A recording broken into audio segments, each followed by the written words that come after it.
নমস্কার সকলকে। তো যে সিরিজটা আমাদের চলছিল, যে প্রিভিয়াস ইয়ারের কোশ্চেন করা ছিল, আমরা কি করছিলাম না, ক্লার্কশিপের প্রিভিয়াস ইয়ার প্রশ্ন, তাই তো। তো আমরা আজকে করব 2007 সালের ফার্স্ট হাফের প্রিভিয়াস ইয়ার প্রশ্ন। তো তখন কি ছিল, তখন ছিল 50 নম্বরে আমাদের জিকে ছিল, আর 50 নম্বর হচ্ছে ম্যাথ ছিল। তো আমাদের এখানে 50 নম্বরের জিকে আছে, সেগুলো নিয়ে আমরা আজকে আলোচনা করব। এর মধ্যে আমাদের যেমন হয় ইতিহাস, ভূগোল, আমাদের সায়েন্সে কিছু প্রশ্ন আছে, কারেন্ট অ্যাফেয়ার্স আছে, টিটিজিকে কিছু আছে। তাহলে চলো আজকে আমরা প্রথম প্রশ্নে চোখ রাখি। দেখো, প্রথম প্রশ্ন আছে, আধুনিক শিল্প দ্বারা বলা হয় কোন শিল্পকে? মোটর গাড়ি নির্মাণ, পেট্রো রাসায়নিক, লৌহ ইস্পাত, জাহাজ নির্মাণ। আধুনিক শিল্প দ্বারা বলা হয় হচ্ছে পেট্রো রাসায়নিক শিল্পকে। একই সাথে কি কি বলা হয়, একে সানরাইজ ইন্ডাস্ট্রি বলা হয়, তাই তো। একে সানরাইজ ইন্ডাস্ট্রিও বলা হয়ে থাকে। নেক্সট, ভারতে ড্যাশ মাসে দিনের দৈর্ঘ্য বেশি হয়? আমরা জানি কি হয় না, 21শে জুন সূর্য পৃথিবীর ওপর লম্বভাবে কিরণ দেয়। যদি আমরা একটা টর্চকে একটা বলের মধ্যে ধরি, তাহলে দেখতে পাবো যে যখন আমরা লম্বভাবে যে জায়গাটা থাকবে সেইখানে হচ্ছে কি হয় না, অনেকটা বেশি আলোকিত করে। তাহলে একইভাবে 21শে জুন কি বললাম, 21শে জুন হচ্ছে সূর্য লম্বভাবে কিরণ দেয়, কর্কট সংক্রান্তি লেখা দেয়। তাহলে কি হয় তখন না, দিনের দৈর্ঘ্য তো বেশি হবেই। তাহলে 21শে জুন দেখতে পেলাম, অর্থাৎ জুন এটার উত্তর হলো। নেক্সট দেখো, কোল গ্যাসে তাপ উৎপাদক গ্যাসগুলি হলো, কি হবে এটা, আমাদের ফার্স্ট অপশনটাই উত্তর হবে, মিথেন, কার্বন এবং হাইড্রোজেন।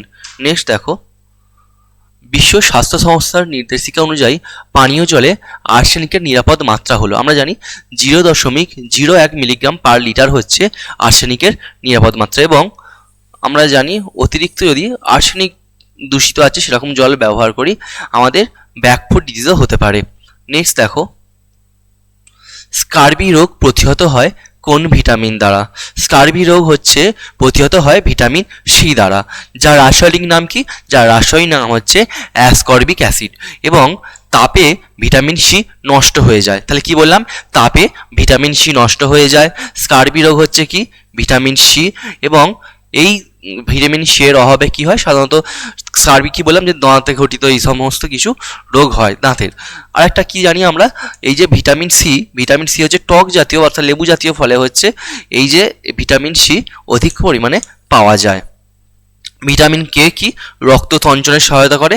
আর ভিটামিন ডি হচ্ছে আমরা জানি সূর্যের আলো থেকে ভিটামিন ডি পাওয়া যায়। নেক্সট দেখো, সূর্যের অভ্যন্তরে অকল্পনীয় শক্তির উৎস কি? আমরা জানি নিউক্লিয়ার ফিউশন, তাই তো। নিউক্লিয়ার ফিউশন অর্থাৎ নিউক্লিয় সংযোজন হচ্ছে হয়ে থাকে সূর্যের অভ্যন্তরে। কি হয়, এখানে দুই অণু হাইড্রোজেনের সঙ্গে কি হয় না, হিলিয়াম উৎপন্ন হয় এবং প্রচণ্ড পরিমাণে শক্তি সূর্যের অভ্যন্তরে উৎপন্ন হতে থাকে। তাহলে কি বললাম, নিউক্লিয় সংযোজন বা নিউক্লিয় ফিউশন। নেক্সট, যান্ত্রিক সুবিধা সবসময় একের কম হয় যে বাদ্যযন্ত্র, সেটা কি, প্রথম শ্রেণীর লিভার, প্রথম শ্রেণীর লিভার।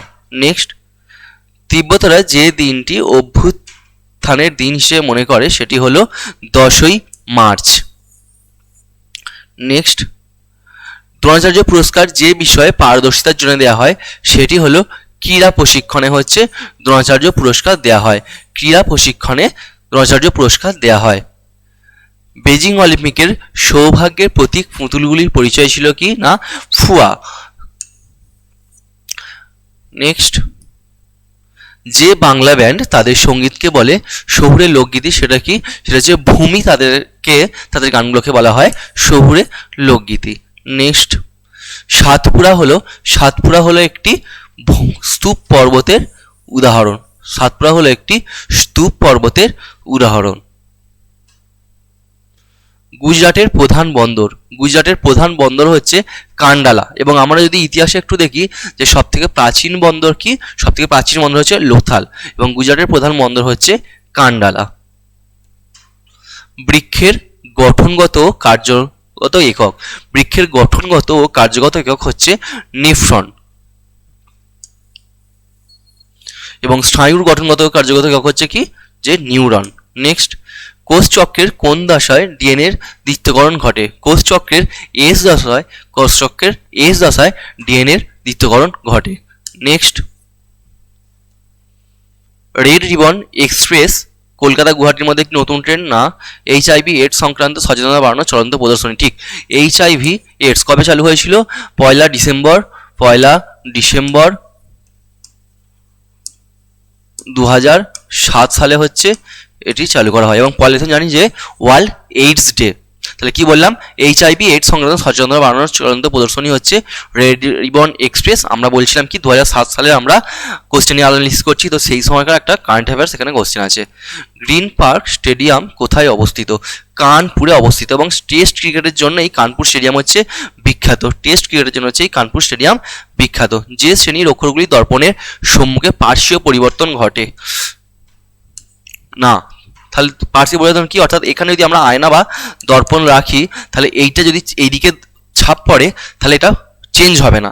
যদি সিটা এরকম আছে তাহলে এদিকে এলে কি হবে? এরকম হয়ে যাবে, চেঞ্জ হয়ে যাচ্ছে। আরটা এদিকে গেলে কি হয়ে যাবে? এই হয়ে যাবে, চেঞ্জ হয়ে যাচ্ছে। ইউটা এদিকে আছে, এদিকে এলে কি হবে? এরকম থাকবে, চেঞ্জ হচ্ছে না। এমটা চেঞ্জ হবে না, ওটা চেঞ্জ হবে না। এখানে কি দেখো, ও পাচ্ছি, ডিটাও চেঞ্জ হয়ে যাবে। তাহলে একমাত্র পেলাম কি? সি, যেটা হচ্ছে পার্শ্বীয় পরিবর্তন হবে না। এটা একটা জিআই ঘোষে দিয়ে দিয়েছে। ভারতের সর্বোচ্চ শৃঙ্গ। ভারতের সর্বোচ্চ শৃঙ্গ হচ্ছে কেটু এবং দ্বিতীয় সর্বোচ্চ হচ্ছে কাঞ্চনজঙ্ঘা। কেটু হচ্ছে ভারতের সর্বোচ্চ শৃঙ্গ। শিব সমুদ্রম জলপ্রপাত অবস্থিত কোন নদীতে? আমরা জানি কাবেরী নদীতে হচ্ছে শিব সমুদ্রম জলপ্রপাত অবস্থিত। কোথায়? তামিলনাড়ু। কোথায়? তামিলনাড়ু। নেক্সট দেখো, ভারতের চা উৎপাদনের রাজ্যের স্থান কোন রাজ্য? অসম হচ্ছে প্রথম। দেখো, পশ্চিমবঙ্গের দার্জিলিং হচ্ছে উৎকৃষ্ট মানে চা হয়, কিন্তু সব থেকে বেশি বলি না, যদি সব থেকে বেশি দেখি তাহলে সেটা অসমে। প্রায় 50% অ্যাভাব, প্রায় 50%, গোটা ভারতের প্রায় 50% অ্যাভাব চা হচ্ছে আমাদের এই অসমেই হয়ে থাকে। নেক্সট, ভদ্রাবতী লৌহ ইস্পাত কেন্দ্রে আকরিক লোহা আসে কোথা থেকে? কোথা থেকে? বাবা বুদান পাহাড় থেকে। বাবা বুদান পাহাড় থেকে হচ্ছে আকরিক লোহা আসছে, আর ভদ্রাবতী নদীর হচ্ছে জল হচ্ছে এই কেন্দ্রে আসছে। তাহলে কি বললাম? বাবুবাদাম পাহাড় থেকে হচ্ছে লোহা আসছে, আকরিক লোহা, আর ভদ্রাবতী নদীর জল হচ্ছে এখানে আসছে। নেক্সট, ব্রিটিশ ভারতের রাজধানী কলকাতা থেকে দিল্লিতে স্থানান্তরিত হয় কবে? বঙ্গভঙ্গ রদ হয় যে বছর, সেই সময়তে 1911। আর 1905 হচ্ছে বঙ্গভঙ্গ হয়েছিল। তাহলে 1911-তে কি বললাম? রাজধানী কলকাতা থেকে দিল্লিতে স্থানান্তরিত হচ্ছে, এবং লর্ড হার্নিশ টু সেই সময়তে ভাইসরয় ছিলেন। সম্পদের নিষ্কাশনের সমালোচনা করেন। সম্পদের নিষ্কাশনের সমালোচনা দাদাভাই নৌরোজি। ইনি প্রথম জাতীয় আয় পরিমাপের চেষ্টা করেন। প্রভার্টি আন্ডার ব্রিটিশ রুলের এই বইটিতে এই সম্পদের নিষ্কাশন সম্পর্কে আলোচনা করেছেন। নেক্সট, কুচবিহার ট্রফি দেওয়া হয় যে খেলায়? ক্রিকেট খেলায় হচ্ছে কুচবিহার ট্রফি দেওয়া হয়। 1893 সালে কুচবিহারের রাজা নৃপেন্দ্র নারায়ণ হচ্ছে এই কুচবিহার ট্রফি চালু করেন। কুচবিহারের রাজা নৃপেন্দ্র নারায়ণ 1896 সালে এই ট্রফি চালু করেন। নেক্সট, এশিয়াটিক সোসাইটি কে প্রতিষ্ঠা করেন? William Jones. উইলিয়াম জোন্স 1784 সালে এশিয়াটিক সোসাইটি প্রতিষ্ঠা করেন। নেক্সট, কোন গুপ্ত রাজা পশ্চিম ভারতে শক শাসনের অবসান ঘটায়? দ্বিতীয় চন্দ্রগুপ্ত। এই জন্যই এনাকে শকারি বলা হয়, শকারি উপাধি পেয়েছিলেন, শক শাসনের অবসান ঘটিয়ে দ্বিতীয় চন্দ্রগুপ্ত। নেক্সট, শিখ ধর্মের প্রতিষ্ঠাতা কে? শিখ ধর্মের প্রতিষ্ঠাতা হচ্ছে গুরু নানক, এবং গুরু গোবিন্দ সিংহ ছিলেন দশম শিখ গুরু, এবং ইনি সামরিক ক্ষমতা চালু করেছিলেন। তিস্তা নদীর গিরিখাত দেখা যায়, নদীটির উচ্চ গতিতে হচ্ছে গিরিখাত দেখা যায়। নেক্সট, গীত গোবিন্দ রচয়িতা জয়দেব বাংলার কোন রাজার সভাকবি ছিলেন? লক্ষণ সেনের সভাকবি ছিলেন হচ্ছে জয়দেব। এবং জয়দেব কেন্দ্রীয় মেলা এখনো বীরভূমে মহাসমারোহে পালিত হয়। এই জয়দেব কেন্দ্রীয় মেলা আমরা জানি বীরভূমেতে হয়। ইনি হচ্ছেন লক্ষণ সেনের হচ্ছেন সভাকবি ছিলেন। নেক্সট, আমির খসরু কোন বাদ্যযন্ত্র ব্যবহার করতেন? আমির খসরু সেতার ব্যবহার করতেন। নেক্সট, ভারতীয় চলচ্চিত্র জগতে কে ট্র্যাজিক রাজা নামে পরিচিত? দিলীপ কুমার। 8টি ফিল্মফেয়ার অ্যাওয়ার্ড পেয়েছিলেন, মোট 8টি ফিল্মফেয়ার অ্যাওয়ার্ড পেয়েছিলেন। দিলীপ কুমার ট্র্যাজিক রাজা নামে পরিচিত ছিলেন।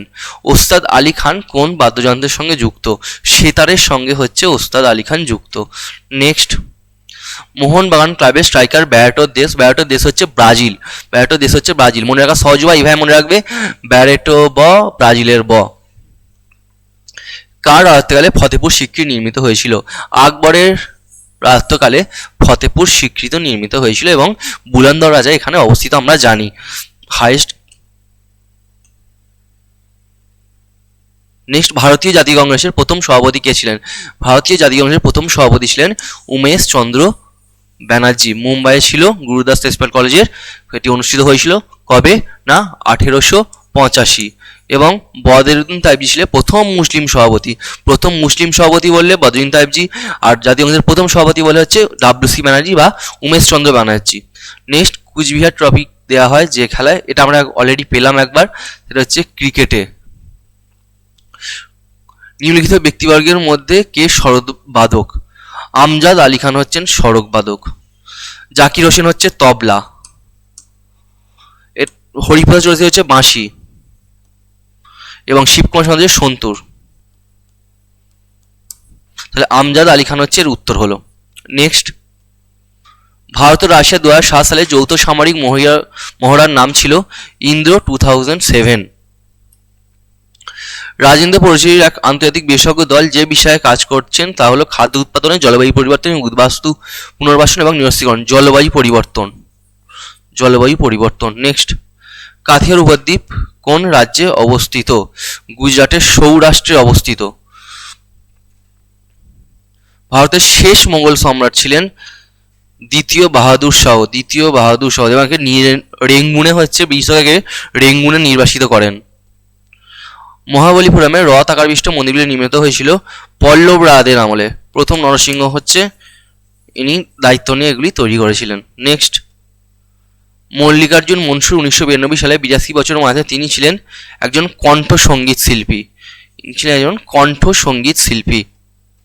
আইসোটোপ নেই এরূপ একটি মৌল হলো সোডিয়াম, ইউরেনিয়াম, কার্বন, ক্লোরিন।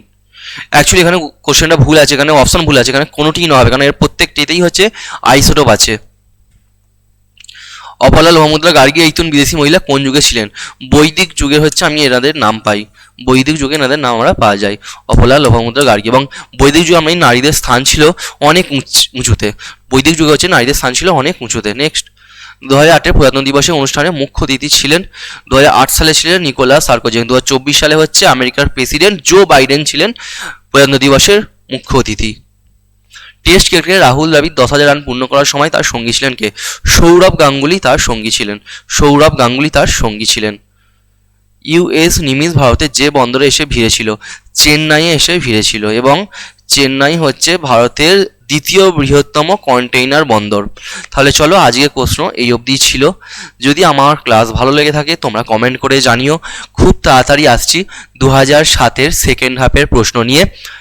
আমাদের ইউটিউবে আরও বেশ কিছু স্যার ম্যাডামদের ক্লাস আছে, তোমরা যদি ইচ্ছুক থাকো সেগুলো দেখতে পারো। ধন্যবাদ সকলকে, দেখা হচ্ছে পরের ক্লাসে।